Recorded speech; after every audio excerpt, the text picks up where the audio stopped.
Assalamualaikum warahmatullahi ta'ala wabarakatuh. Alhamdulillahirabbil alamin. Wassalatu wassalamu ala asyrafil anbiya'i wal mursalin wa ala alihi wa sahbihi ajma'in. Subhanaka la ilma lana illa ma 'allamtana innaka antal alimul hakim. Rabbi shrah li sadri wa yassir li amri wahlul 'uqdatam min lisani yafqahu qawli. Rabbi yassir wa la tu'assir wa tammim bil khair, amma ba'd.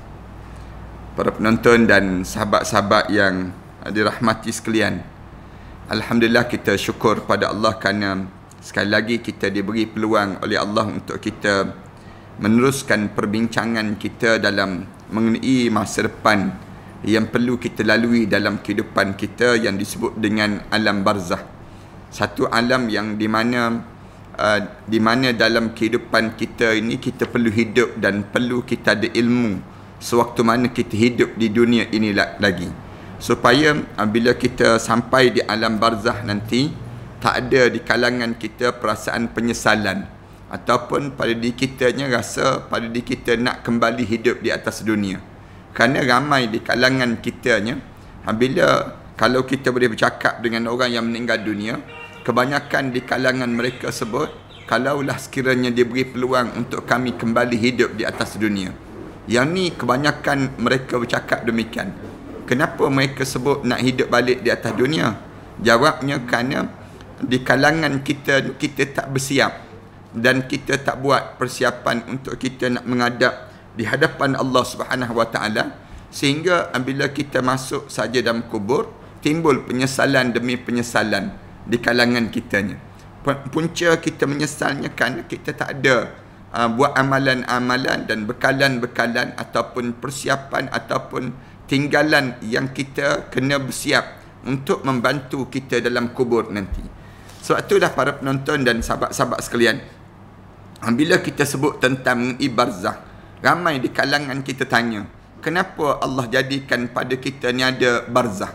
Kenapa kita ni dalam hidup kita ni dijadikan dalam pada diri kita ni untuk kita adanya kehidupan yang dinamakan dengan barzah itu sendiri. Padahal kenapa kita tidak direct terus pergi kepada yang disebut dengan kita ni terus ke akhirat Allah? Kenapa kita mesti masuk kubur dahulu? Kemudian kenapa kita tidak terus ke akhirat terus? Patutnya demikian. Jawabnya, barzah ni merupakan satu perhentian yang sementara untuk orang yang hidup ni membantu lagi orang yang dalam kubur. Kalaulah sekiranya tidak ada barzah, maka tidak adalah peluang untuk dibantu. Ni alim ulama sebut demikian. Oleh kerana Allah jadikan barzah ni dengan tujuan nak suruh orang yang hidup dan orang yang dah meninggal dunia dapat saling bantu untuk orang hidup.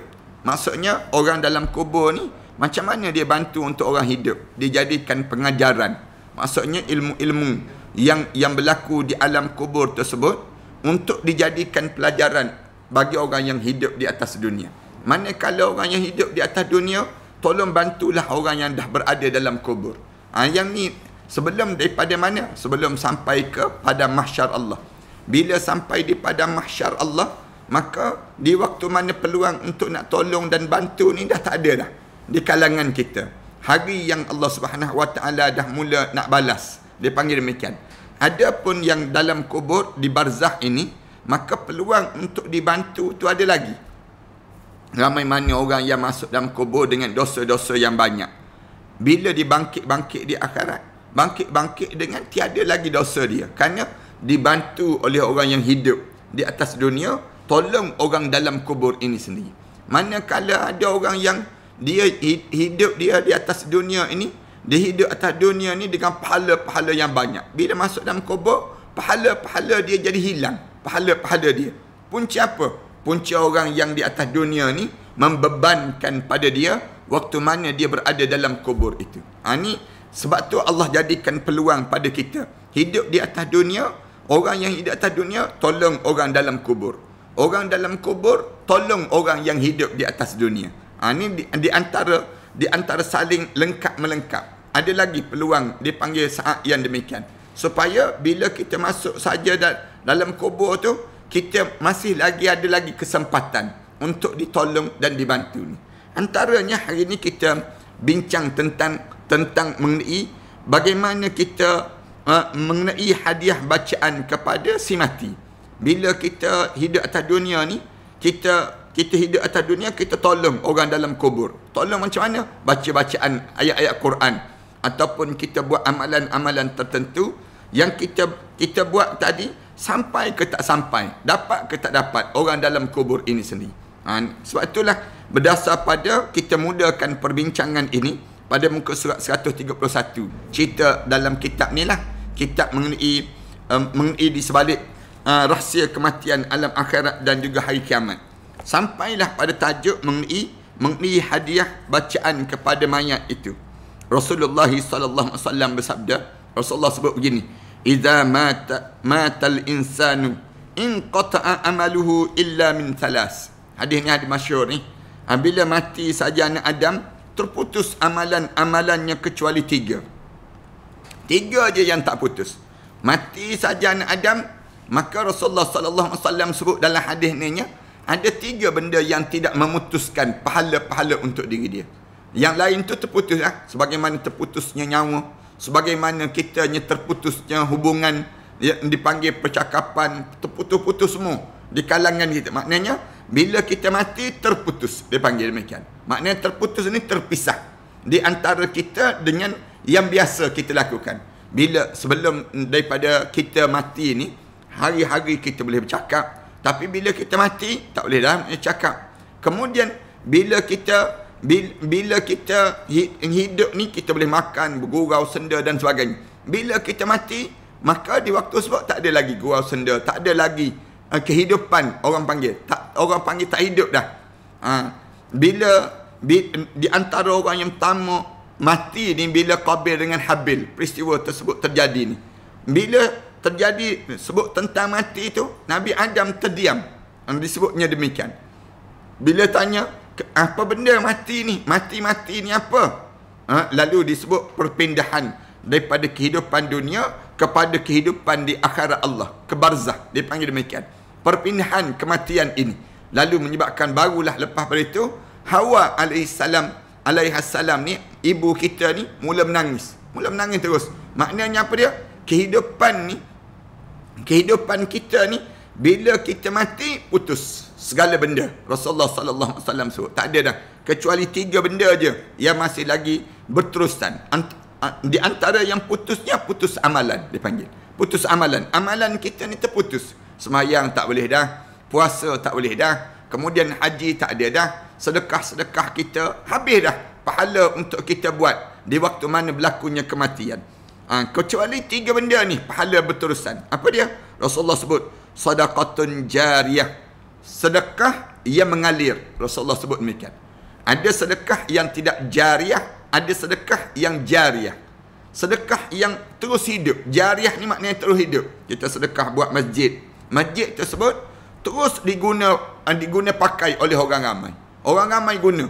Kemudian pahala tu dapat sampai bila? Sampailah masjid itu diruntuhkan sehingga orang tak solat lagi di tempat tersebut. Maka habislah pahala yang disebut dengan masjid. Pahala masjid. Orang yang membina di Cordova, tuan-tuan tengok di masjid yang diubah menjadi gereja. Asalnya masjid. Yang ni nak sebutnya, bila masjid berubah menjadi gereja, maknanya apa dia? Di waktu sebut habislah pahala. Orang yang buat masjid tu di awal-awalnya membina masjid, tiba-tiba habis, ditukar kepada gereja pula. Tu yang nak sebutnya.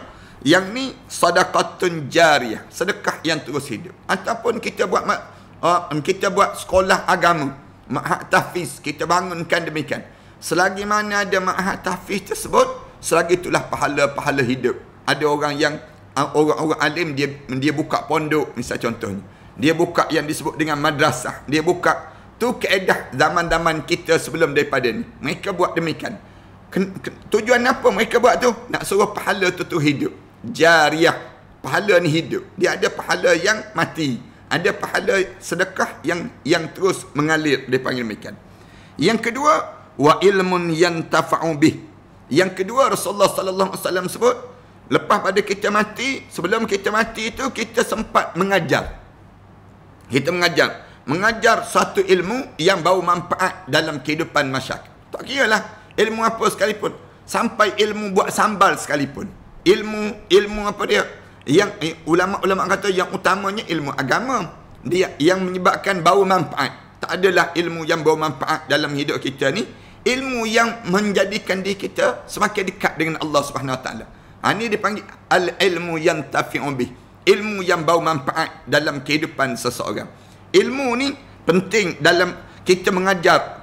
Bila kita mengajar, kemudian yang kita ajar tu orang guna ilmu kita ni. Kemudian ilmu yang kita ajar tersebut digunakan, kita dah mati dah. Orang guna lagi, pahala dapat pada diri kita. Kemudian dia ajar pula pada orang bawah lagi. Kemudian orang bawah tu ambil lagi manfaat. Macam tuan kita ni. Dia dah meninggal dunia dah. Tapi pahala dia ni terus dapat. Kenapa? Kenapa diajar dan disebut?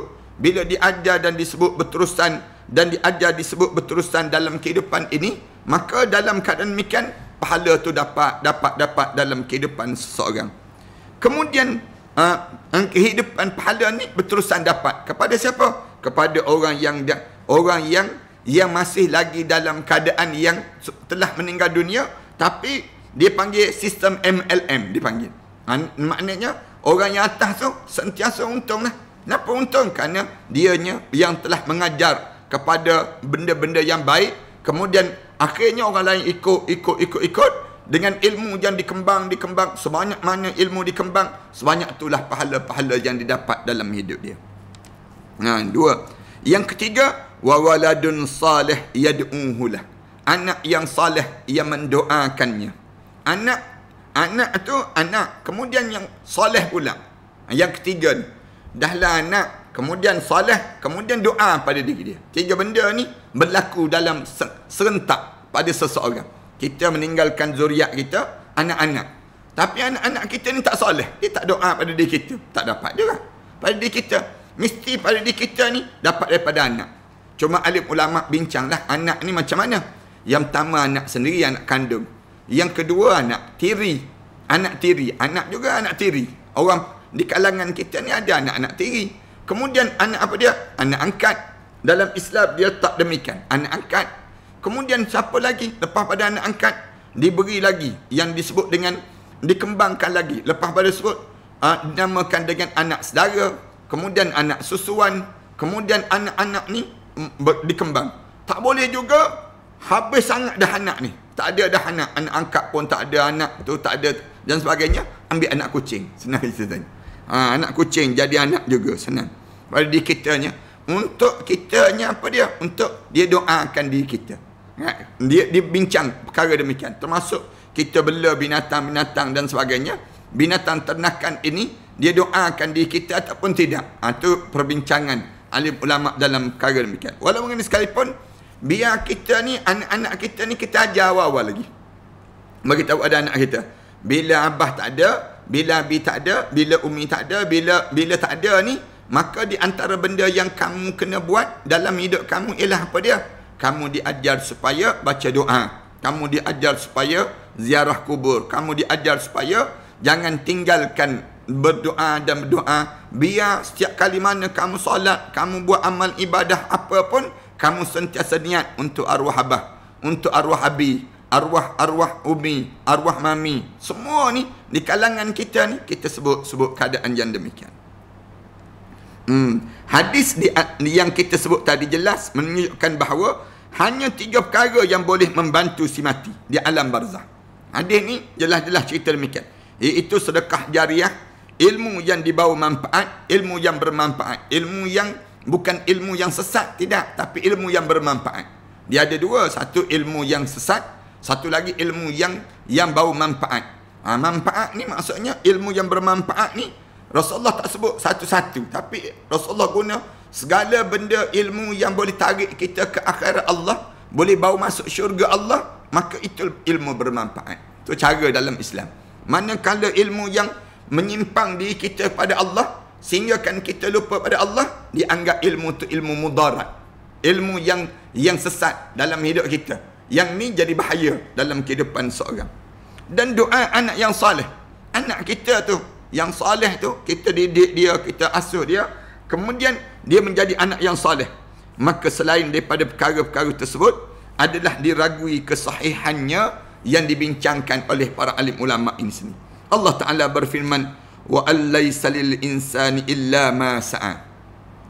Dan sesungguhnya bagi manusia tu dia tak akan dapat apa-apa selain apa yang diusahakan di atas dunia.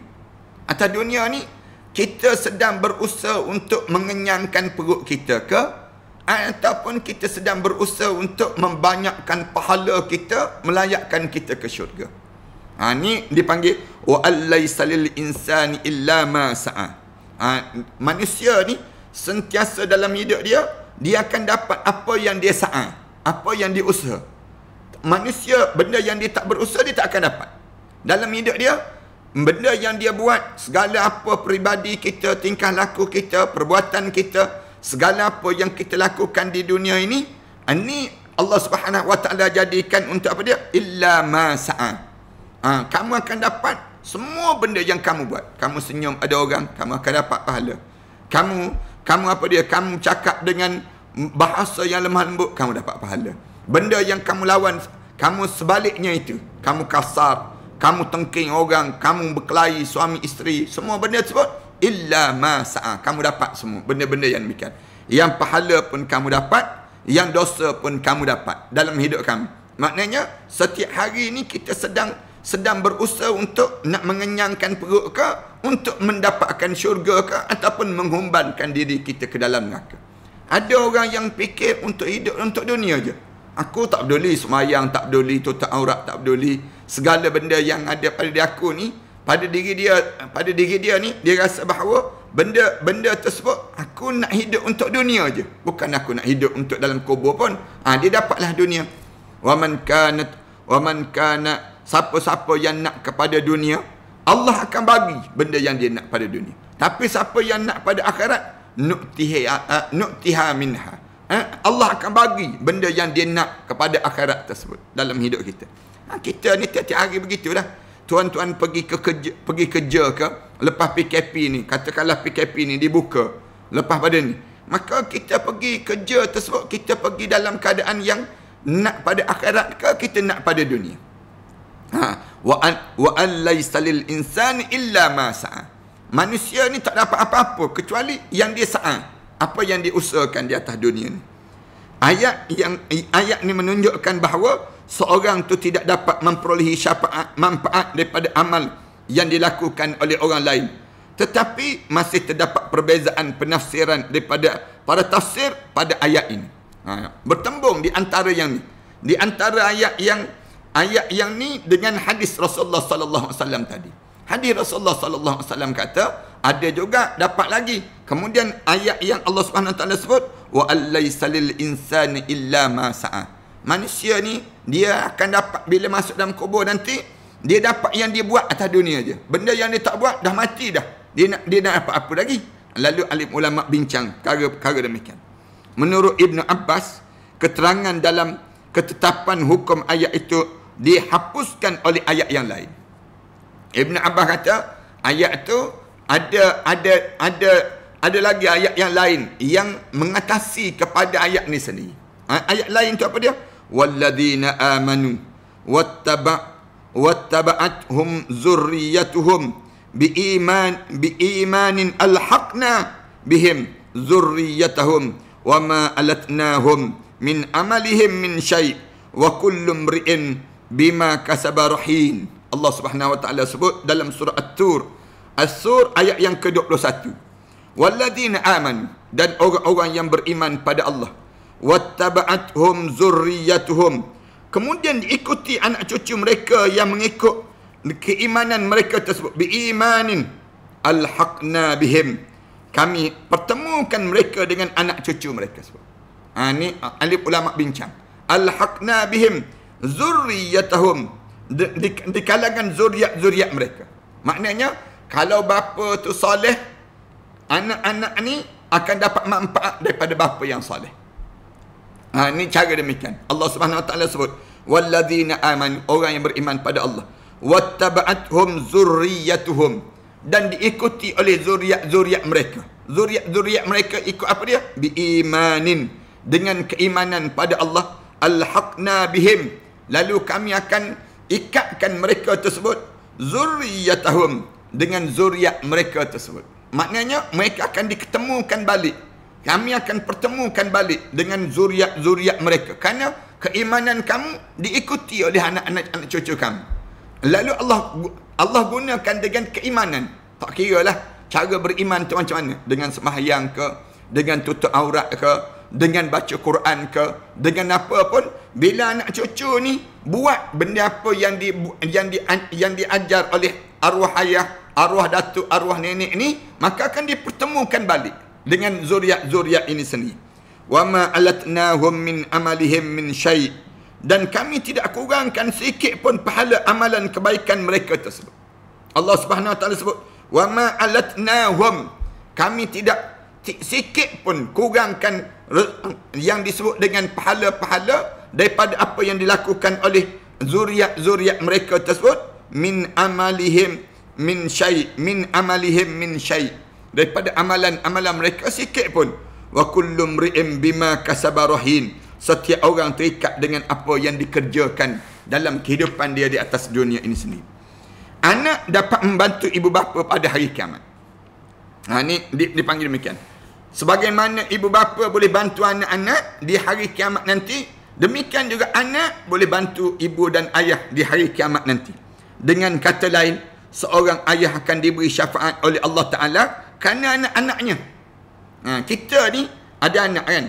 Saya ada anak. Kemudian anak-anak saya ni, dia mampu untuk memberi syafaat pada saya. Kalaulah sekiranya anak-anak kita ni anak soleh. Kemudian demikian juga dengan kita ni, kita yang soleh. Kita mampu tolong anak-anak kita. Anak-anak yang berada di bawah kita ni.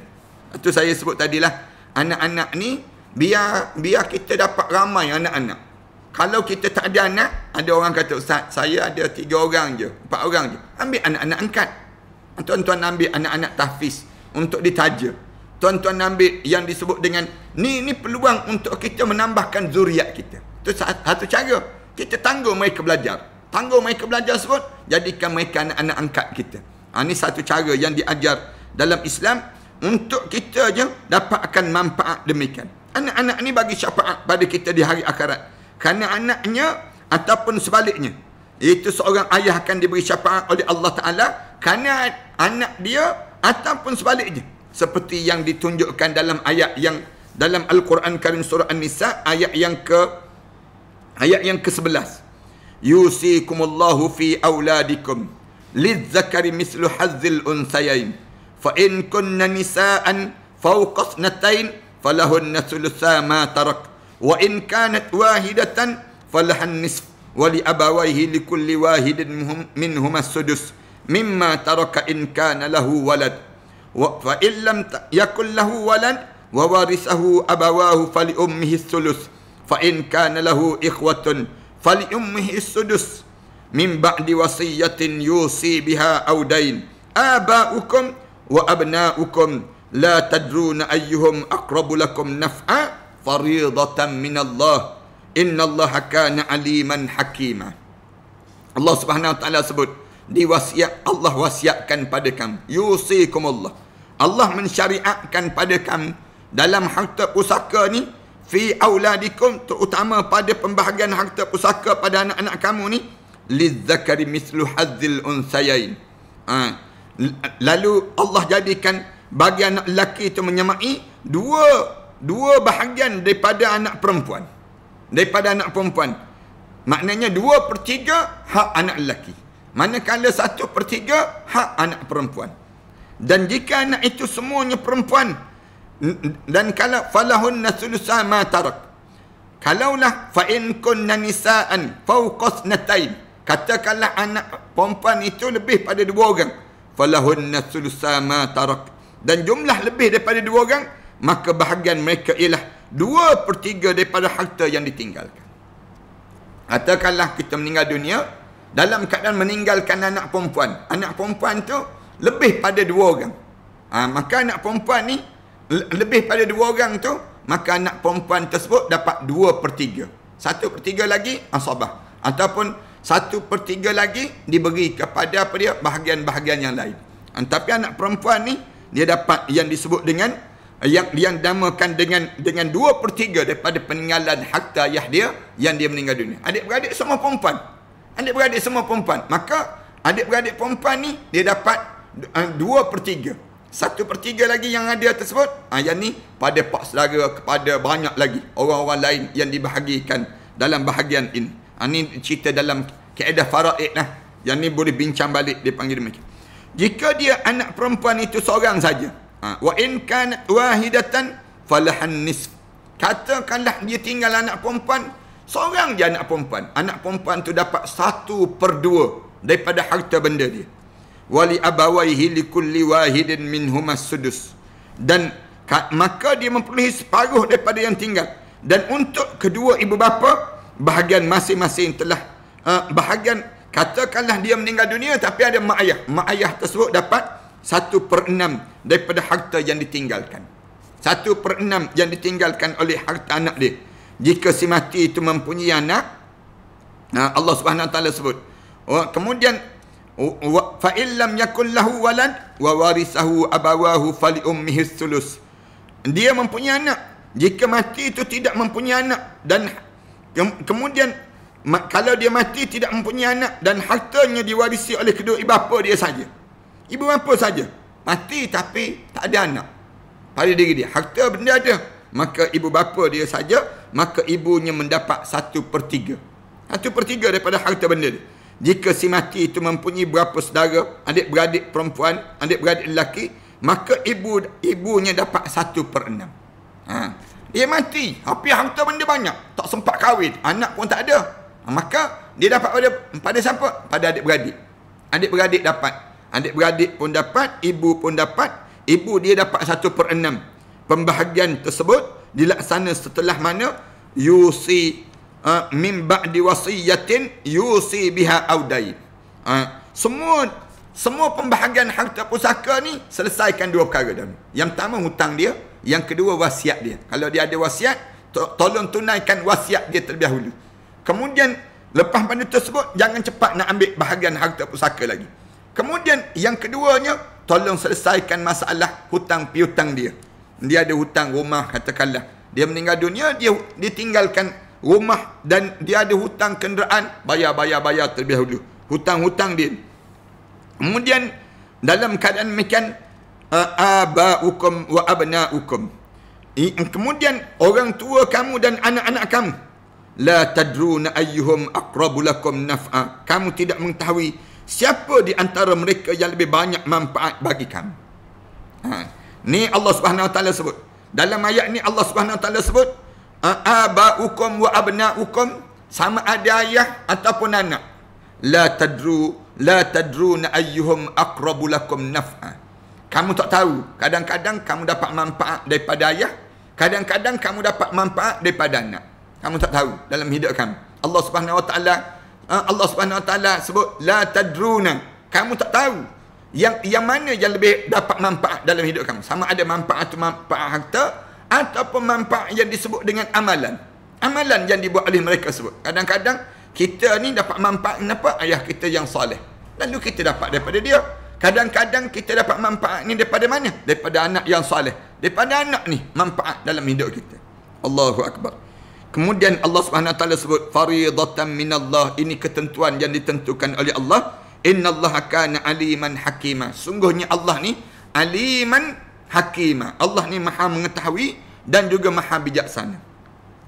Ar-Rabi' bin Anas berkata, maksud surah Al-An'am, surah An-Najm ayat yang ke-49 adalah dalam surah An-Najm ayat yang ke-49 Allah Subhanahu Wa Taala sebut wa allaysa lil insana illa ma sa'atu. Apa yang maksudkan? Rabi' bin Anas berkata, maksud surah Al-An'am ayat yang ke-49 itu adalah seorang manusia tidak memperolehi selain apa yang diusahakan. Perkara tersebut khusus untuk orang kafir. Dia bukan untuk pada orang Islam. Sedangkan orang mukmin memperolehi apa yang diusahakannya dan apa yang telah diusahakan orang lain untuknya. Itu hebatnya Islam. Katanya Ar-Rabi' dia cerita demikian. Manakala ayat yang kita baca wa allaysa lil insana illa ma sa'atu khusus untuk orang kafir. Manakala orang mukmin dia akan dapat apa yang diusaha dan apa yang telah diusahakan orang lain untuk diri kita. Orang lain berusaha untuk diri kita. Ini katanya Rabi'. Rabi' sebut demikian. Dalil yang menguatkan pendapat ini terlampau banyak. Pandangan yang mengatakan demikian. Yang terdapat dalam hadis, dan pahala orang soleh yang mendoakan saudara dia, sesama manusia, sesama mukmin akan sampai kepada mereka tersebut. Sama mukmin. Dalam satu hadis sahih, Rasulullah sallallahu alaihi wasallam bersabda, "Man mata wa alaihi siyamun, sama lahu waliyuhu." Rasulullah sallallahu alaihi wasallam sebut, siapa yang meninggal dunia tetapi dia tidak sempat mengqadakan puasa dia. Dia meninggal dunia tapi dia tak sempat untuk dia nak qada puasa dia. Yang ditinggalkan, maka puasa yang ditinggalkannya boleh diqadakan oleh saudara-saudara dia. Waliyuhu. Ni ingat betul-betul kan? Dalam bulan Ramadan baru ni ada orang yang sakit, kemudian mati. Mati pada diri dia. Dia tak sempat nak puasa. Dia tak sempat nak qada puasa dia. Waliyuhu, wali-wali dia ni boleh qada untuk diri dia. Gantikan untuk dia. Adik-beradik dia pakat. Ataupun ibu kita meninggal dunia. Ibu kita meninggal dunia, tak sempat nak puasa. Bulan Ramadan baru ni. Na'udzubillah min dzalik dah. Nak sebutnya. Kemudian dalam keadaan demikian, kitanya, keluarga adik-beradik ni pakat. Ambil lah. Berapa hari seorang. Katakanlah kita adik-beradik lima orang adik-beradik. Kita bagi tahu ada adik-beradik ambil 5 hari seorang dahulu. Untuk mengqadakan 30 hari. Lepas ada, kita bagilah. 30 hari itu kita bahagi dengan 5 orang adik-beradik kita. Di kalangan kita. Rasulullah sallallahu alaihi wasallam. Maknanya apa dia? Rabi' sebut, maknanya aku nak sebut pada diri kamunya bahawa kalau orang lain buat usaha untuk diri kita, dapat tak pahala pada kita? Dapat pahala pada diri kita demikian. Kalau puasa ni tak disebut oleh Rasulullah dalam hadis yang awal tadi.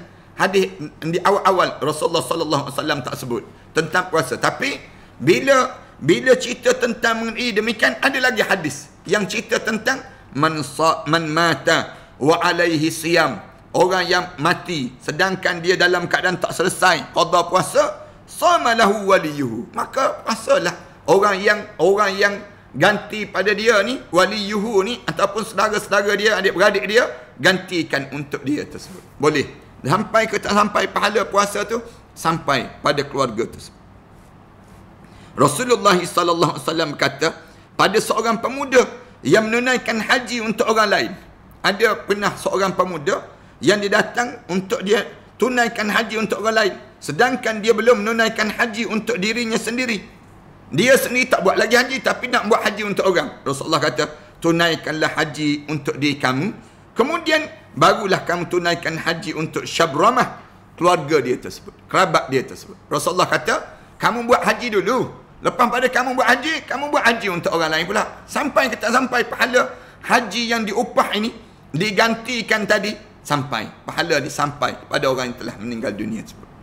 Itu sebab tu kalau ada di kalangan keluarga kita yang dia tak tunaikan lagi haji, dia tak tunaikan haji, tapi dia meninggal dunia dah, kita cari orang-orang soleh, kita bagi duit dia ni, dia tinggal harta benda banyak, ambil duit dia tadi, kemudian bagi pada orang soleh duit tersebut, tuan pergilah buat haji untuk diri dia sebagaimana dia ada. Kalau dia ada habis 37,000, bagi 37,000 pada orang tersebut. Tu dipanggil demikian. Ada pun yang haji yang sebut 1,500, 1,000 ataupun 2,000. Bagi saya saya sebut, kalau dia ada, dia tak boleh nak pergi dengan 1,500. Maka di sudut kekuatan pahala tak banyak. Ada orang kata, dia dah berada kat Mekah dah, tapi dia bukan kerabat pun. Dia tak kerabat lagi, tapi dia buat tu kerana dia nak ambil upah 1,500 misal contohnya. Dengan keadaan demikian, bagi saya yang saya belajar ni, bahawa di sudut pahala tak sampai pahala darjat sama dengan haji waktu mana dia hidup. Itu cara pahala demikian.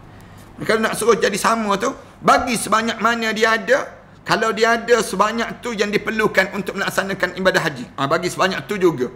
Pada orang yang upah haji, kita pun bagi tahu, ustazah, mak saya meninggal dunia, saya nak upah haji sebagaimana mak saya ada. Ustaz, kalau dia pergi, dia kena habis dalam sebanyak 60,000. Saya bagi 60,000 pada ustazah ataupun ustaz, pergilah buat haji untuk arwah ni, saya tanggung sepenuhnya.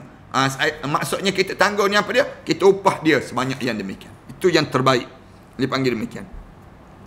Diriwayatkan juga oleh Aisyah radhiyallahu anha bahawa dia melakukan i'tikaf di masjid yang ditujukan untuk saudaranya Abdul Rahman yang telah meninggal dunia.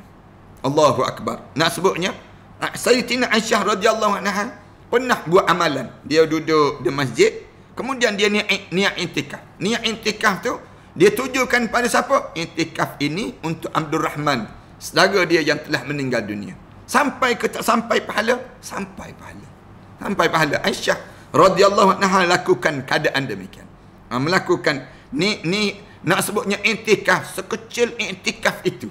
Diterima amalan dia. Sa'ad berkata pada Rasulullah sallallahu alaihi wasallam, "Wahai Rasulullah sallallahu alaihi wasallam, adakah aku boleh bersedekah untuk ibuku yang telah meninggal dunia?" Sa'ad tanya Rasulullah, "Rasulullah, boleh tak aku bersedekah di atas nama arwah ibu aku? Boleh tak ya Rasulullah?" Lalu Rasulullah menjawab, Ya boleh ya wahai Sa'ad." Maknanya Sa'ad lalu bertanya lagi, jenis sedekah apa yang lebih utama ya Rasulullah? Boleh Rasulullah sebut demikian. Lalu Sa'ad tanya, yang paling terbaik untuk aku nak bantu orang dalam kubur ni, nak bantu keluarga aku yang meninggal dunia ni, sedekah yang macam mana Rasulullah? Rasulullah jawab, memberikan orang lain minum. Rasulullah kata, sediakan tempat minum lah. Orang yang dahaga, kemudian dia ambil air tu dia minum. Yang kamu sediakan air di masjid, misal contoh, kamu sediakan air di masjid. Orang Arab dia nak sangat pada air. Dia nak kepada, kerana tanah dia tanah kering dan dia cepat sangat memerlukan, dia cepat jadi dahaga. Air ni satu benda yang bernilai. Lalu Rasulullah ditanya, sedekah apa yang paling terbaik wahai Rasulullah? Kamu gali telaga, kemudian kamu bagi minum air kepada orang yang dahaga tersebut. Ini sedekah paling terbaik. Rasulullah sebut demikian. Pada saat untuk diniatkan pada siapa? Untuk arwah ayah, arwah mak, arwah-arwah yang telah meninggal dunia. Maknanya apa dia? Sampailah pahala tu kepada mereka tersebut. Dalam Al-Muwatta diceritakan daripada Abdullah bin Abu Bakar, daripada bapa saudaranya, daripada neneknya, bahawa dia berniat untuk berjalan seorang diri ke Masjid Quba. Dia niat, tapi dalam perjalanan beliau meninggal dunia, sehingga niatnya tidak terlaksana dengan sempurna. Sama ada dia niat tu niat nazar ataupun niat apa dia. Lalu anaknya yang bernama Abdullah bin Abbas melakukan perjalanan ke Masjid Quba untuk menyempurnakan niat untuk orang tuanya itu. Tu. Ada dah arwah ni dia ada niat. Kadang-kadang arwah kita ni dia ada niat. Dia sebut mak ni ada niat lah. Duit yang gelang-gelang emas tu mak rasa tak nak dah pakai. Mak pun tak selayak dah nak pakai gelang emas ni. Jadi mak niat kalau bolehnya nak suruh jual emas ni, gelang emas ni, kemudian nak bagi pada masjid Ustaz Ahmad Dasuki. Misal contohnya demikian. Ada orang yang dia sebut demikian. Yang Ustaz Ahmad Dasuki bangunkan tu, mak nak bagilah, dia sebut demikian. Tiba-tiba dia meninggal dunia. Dia tak sempat nak jual tersebut.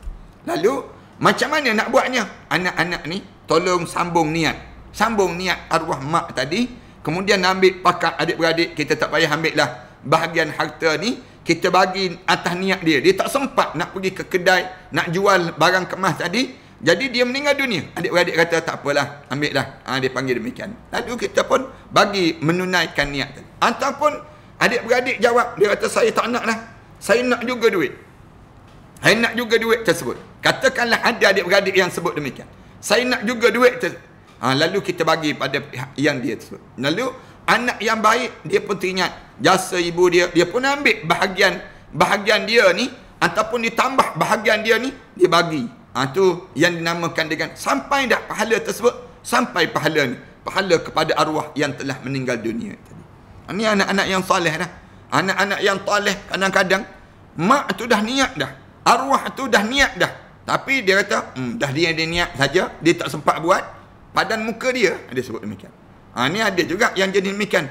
Yang jadi tamak. Ialah manusia ni, kalau dalam bab harta, tak usah cerita lah. Kalau dia tak ada agama, habis terus. Kebanyakan jadi begitu. Orang kita ni, dia mula fikir terus. Tambah harta tu banyak. Kalau harta tu sikit-sikit, boleh jadi dia tak pandang sangat. Tapi kalau lah harta kadang-kadang, arwah ayah, ada orang yang arwah ayah dia, arwah mak dia dah niat dah buat tapak masjid, dah bina dah masjid atas tanah, tapi tak sempat nak tukar nama pada AJK masjid. Tanah ni tak sempat nak bagi tahu, tak sempat nak tukar nama. Bila meninggal dunia, anak-anak ni tengok nilaian tanah masjid tu mahal. Dia sebut ada AJK masjid. Kalau sekiranya nak kepada masjid ni tidak diruntuhkan, saya tak jual tanah ni, bayar sekian-sekian. Masjid tak mampu nak bayar. Dia minta 2 juta, 3 juta. Masjid tak ada duit. Lalu akhirnya dia buat macam mana? Dia jual tanah tersebut, diruntuhkan masjid. Pun ada di kalangan kita yang berPL yang demikian. Harta benda kan, gelap mata, kelabu mata manusia. Dalam bab harta ni, manusia jadi tamak. Kebanyakan manusia begitu, jadi sayang pada barang dia. Dia tak nampak benda yang dibuat itu untuk di jalan Allah dan keuntungan di akhirat Allah Subhanahu Wa Taala. Macam-macam gaya lah para hadirin sekalian.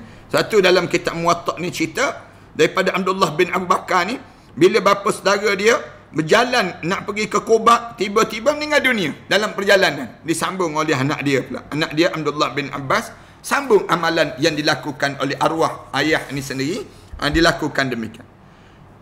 Kemudian kandungan yang terdapat dalam firman Allah Ta'ala dan bahawasanya disebut lagi. Kemudian bahawasanya seorang manusia tidak memperolehi selain apa yang telah diusahakan, khususnya ditujukan untuk perbuatan jahat berdasar pada dalil dalam hadis sahih Muslim berikut ini. Wa an laysa lil insana illa ma sa'atu, ayat dalam surah An-Najm ayat yang ke-39 tersebut, Allah Subhanahu Wa Taala sebut khusus untuk yang perkara-perkara jahat. Kalau jahat je buat amalan. Tadi terjemahan, ada terjemahankan untuk orang kafir je. Yang kedua, terjemahan untuk amalan jahat je. Bila kamu buat amalan jahat, kamu akan dapat ganjaran yang kamu buat jahat tadi. Yang ni berdasar pada berdasar pada dalil daripada hadis sahih Muslim. Berikut ini daripada Abu Hurairah radhiyallahu anhu. Dia berkata Rasulullah sallallahu alaihi wasallam bersabda, Rasulullah sebut, Allah Ta'ala berfirman dalam hadis kursi, apabila hamba-Ku berniat melakukan perbuatan baik, maka aku tulis untuknya satu kebaikan, dan apabila dia melakukan niatnya itu, maka aku lipat gandakan kebaikan sebanyak 10 kali ganda. Allah dia ajar dalam hadis kursi, siapa yang ada niat, dia bangun celik mata, dia kata hari ni hari Rabu, dia sebut demikian. Apa tu dia niat, oh hari ni ada kuliah Ustaz Ahmad Dasuki dalam online, boleh nak tengok. Dia niat, Allah dah tulis satu kebaikan untuk dia. Satu kebaikan untuk dia. Pagi tadi dia niat, saya nak dengar kuliah ni, saya nak dengar. Dia baru niat je, saya nak buka kuliah saya ni pada mak saya, pada keluarga saya kat kampung saya. Dia mula ada niat. Dia niat, Allah Ustaz duduk kuliah tiap-tiap hari ni, kalau suruh mak dan ayah buka dekat kampung ni dengan internet yang ada tu, tentu mereka boleh belajar. Kita sebut demikian. Kita pun ada niat nak pasang internet pada keluarga kita, kemudian nak suruh mak ayah kita dengar kuliah yang diadakan ini. Niat je, kita baru niat, Allah dah tulis satu pahala. Kemudian kita pergi buat, kita susun, kita pergi balik ke kampung kita buka line, kemudian kita ajar pada mak kita beli handphone, kita tunjuk ada mak ni handphone ni, mak tekan dalam YouTube, mak tekan subscribe Ustaz Ahmad Dasuki, ataupun mak tengok dalam tulis je, type je Ustaz Ahmad Dasuki. Kemudian mak tengok dalam Facebook, dalam fanpage dia ada, dalam Instagram dia pun ada. Kemudian bila dia ada kuliah je, dia bunyi notification ini sendiri, ting, bunyi kuliah, tanda bahawa kuliah nak bermula. Kuliah dah nak bermula ni, mak dengar kuliah ni, 10 kali ganda itu Allah jadikan untuk mereka sebut. Kebaikan yang Allah jadikan. Ini ada tahu orang lah di kalangan kita ni, ramai orang yang kreatif, dia akan cari jalan macam mana nak suruh pahala ni banyak berkembang. Dia bagi pada keluarga dia, mak saudara dia, adik, sepupu-sepupu dia bagi tahu perkara demikian. Ada orang yang kreatif, dia share, dia tekan butang share. Dia tak boleh nak buat yang lain, dia share je di wall dia. Kemudian orang lain pakak-pakak tengok. Kemudian dia tag pada kawan-kawan dia. Kemudian dia tekan button subscribe, misal contohnya dalam YouTube. Semua benda ni menjadikan diri dia menambahkan lagi pahala untuk diri dia. Allah bagi 10 kali ganda kebaikan hingga 700 kali ganda. satu butang subscribe ataupun satu butang share ataupun satu butang like yang kita buat, ataupun ada yang komen. Yang komen amin, ada yang bagi salam, assalamualaikum, yang tulis benda-benda yang demikian ni di kalangan kita ni, bila ditulis-tulis semuanya Allah tulis untuk dia pahala dari antara 10 kali ganda sehingga 700 kali ganda. Allahu Akbar. Banyaknya pahala yang Allah jadikan bila kita berbuat kebaikan itu sendiri. Sampai 700 kali ganda. Rugi kalau kita tak ambil peluang dan sebagainya. Ada orang dia kata, saya tak sempat lah Ustaz. Tak sempat pun tak apalah, tolong share dahulu. Dia sebut, Ustaz saya share dahulu, lepas tu kemudian malam nanti saya dengar balik. Pun ada juga yang jenis demikian. Lepas tu kawan-kawan dia pun dapat share sama, dapat sama benda-benda yang manfaat tadi. Pahala untuk diri dia. Pahala ni sebanyak mana? 10 kali ganda hingga 700 kali ganda. Sikit je benda yang kita buat. Tuan-tuan tak perlu kuliah pun, tapi tuan-tuan tolong share bahan kuliah. Segala benda yang ada yang baik-baik ni kita sebarkan, bagi tahu pada orang ramai. Jadi dalam keadaan demikian orang kita dapat manfaat. Yang herannya benda yang buruk kita share pula. Orang kita benda yang buruk ramai yang nak kongsi dengan orang lain. Tapi benda yang baik kita tak nak kongsi. Yang ni satu kerugian pada diri kita. Yang baik-baik ni kongsi pada diri kita, bagi tahu benda yang baik di kalangan kita. Kemudian jika dia berniat melakukan perbuatan jahat tapi dia belum melaksanakannya, ada niat nak buat benda jahat, rasa lama dah ni tak komen buruk-buruk di wall ustaz ni, misal contohnya, saya ni lama dah tak caci maki ustaz ni, saya ni dah lama dah tak kata ustaz ni penunggang agama, misal contohnya, lama dah tak sebut demikian. Dia baru niat tapi dia belum melaksanakan, maka perkara sebut belum aku tulis. Allah sebut, Allah tak tulis lagi, tak tulis lagi, dosa pada dia. Tapi jika dia melakukan perbuatan jahat itu, maka kau akan tulis untuknya satu saja kejahatan. Atau kalau dia pun dah ada niat dah, tapi tak buat lagi, Allah tak tulis lagi. Bila dia mula buat, maka Allah tulis terus kejahatan dia. Itu yang dimaksudkan wa allaysa lil insana illa ma sa'a. Wa allaysa lil insani illa ma sa'a. Manusia ni dia akan dapat balasan berdasar pada yang jahat yang dia buat tadi. Kita kan ada kan orang kita macam ni, tempoh PKP kita dah nak putus rantaian. Kemudian ada yang dia niat, aku dah putus pun aku ni tak nak pergi kerja ni, disebut. Aku ni walaupun itu aku nak terima gaji begitu je, tiap-tiap bulan aku nak gaji. Cara demikian. Tapi aku kerja tak nak. Tak ada niat pada diri dia, tak ada perasaan pada diri dia. Allah tak tulis lagi. Tapi bila sampai masa dia tersebut, tiba-tiba dia tak buat, maka dapat dosa dalam hidup dia tersebut. Bagaimana terdapat dalam firman Allah Ta'ala berikut, man jaa bil hasanati falahu asyru amsalihah. Mana-mana orang yang melakukan amal yang baik, maka Allah bagi pada diri dia 10 kali ganda pahala amal kebaikan yang dilakukan. Buat benda yang sikit ya, tapi berganda-ganda kita dapat. Pemurahnya Allah. Sebab tu saya sebut banyak kali, orang kita ni kalau masuk dalam neraka juga memang jahat sungguh. Orang kita ni kalau yang masuk dalam neraka tu memang jahat sungguh. Kenapa jahat? Kita na'udzubillah min dzalik, jahat sungguh dah. Kerana kita buat benda yang jahat, Allah Subhanahu Wa Taala tulis 1. Kita buat benda yang baik, Allah tulis 10 kali ganda hingga 700 kali ganda. Buat benda yang baik, senyum pada orang je. Senyum je, bagi salam pada orang je, bunyinya je. Tapi di sudut je tersebut, Allah jadikan pahala berganda yang Allah jadikan untuk diri dia. Allah jadikan dosa pada diri dia tersebut pun dosa dia satu je, tapi bila buat pahala berganda-ganda yang Allah jadikan dalam hidup dia. Jika dia berniat melakukan perbuatan jahat, wa man jaa bis sayyiati fala yujza illa mithlaha. Siapa-siapa yang buat benda yang buruk tidak dibalas illa mithlaha, kecuali sekadar apa yang dilakukan itu. Wahum la yuzlamun, sedangkan dia yakni Allah tidak sekali-kali melakukan zalim pada mereka yang demikian. Kita berhenti setakat ni lah, insya-Allah. Kita sambung pada akan datang nanti dalam membicarakan tajuk ini lagi, belum lagi habis ni. Insya-Allah kita akan sebut tajuk ini supaya dipahami di kalangan kita pada minggu yang akan datang pula lah, insya-Allah. Bismillahirrahmanirrahim. Alhamdulillahirabbil alamin. Wassalatu wassalamu ala ashrafil anbiya'i wal mursalin wa ala alihi wa sahbihi ajma'in. Allahumma shrah lana sudurana wa hassin akhlaqana wa yassir lana umurana.